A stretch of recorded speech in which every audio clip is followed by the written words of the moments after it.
Alright, let's talk about a season of anime that's basically a high-stakes game of chess where everyone's playing with hidden agendas. Classroom of the Elite's fourth season, second year, first semester, isn't just another entry in the series, it's a masterclass in tension, betrayal, and the sheer audacity of trying to outwit a system designed to break you. And honestly, it's one of the most fascinating developments in the entire franchise. Let's start with the big question. Why does Ayanokoji, the guy who's spent years manipulating his way through the school's brutal hierarchy, suddenly find himself in a position where he's not just trying to survive, but actively being hunted?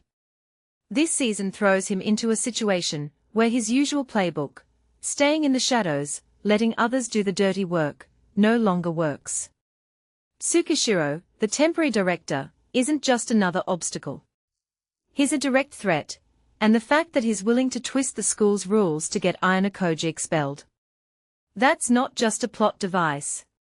It's a commentary on how power structures are built to crush outliers. And honestly, it's terrifying how plausible this feels. But here's where it gets wild. There's another player in the game, a spy from the White Room embedded in the new freshman class. Now, the White Room isn't just some shadowy organization, it's the reason Ayanokoji was even sent to this school in the first place. The idea that someone else from that world is now trying to eliminate him. It's like watching a spiderweb of conspiracy unfold, and every thread leads back to Ayanokoji. What makes this so compelling is the ambiguity. Are they working with Tsukishiro against him? Or are they just as confused as Ayanokoji about who's really pulling the strings? It's a mystery that keeps you on edge, and that's the mark of great storytelling. And then there are the new characters. Oh, the new characters.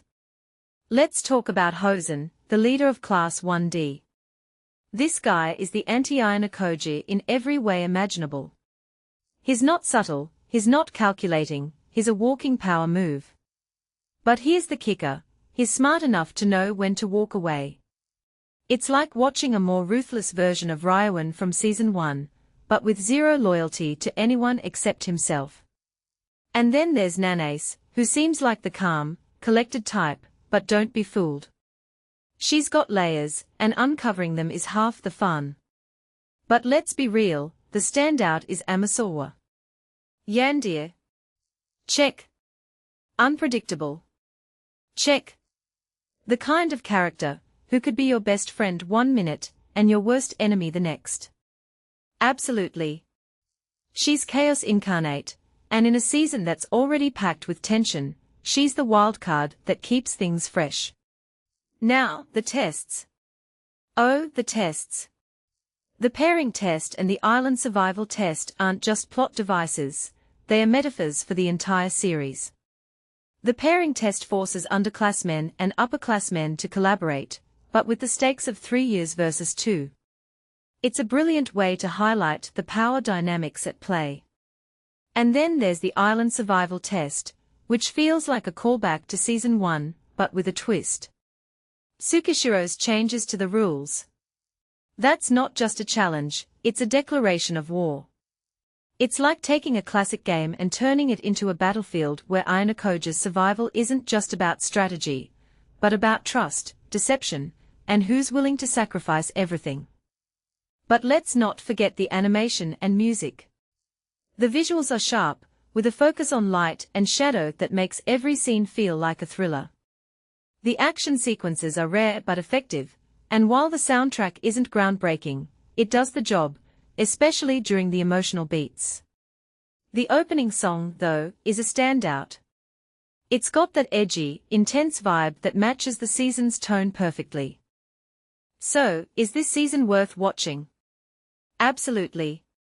It's a high point for the series because it finally puts Ayanokoji in a position where he's not just playing the game, he's the target. And that's what makes it so gripping. The tension is palpable, the characters are more complex than ever, and the stakes feel higher than they've ever been. If you're looking for an anime that doesn't just tell a story, but challenges you to stay engaged, this is it. Just don't expect the usual comfort of knowing Ayanokoji will always have a plan. This time, he might not, and that's what makes it so thrilling.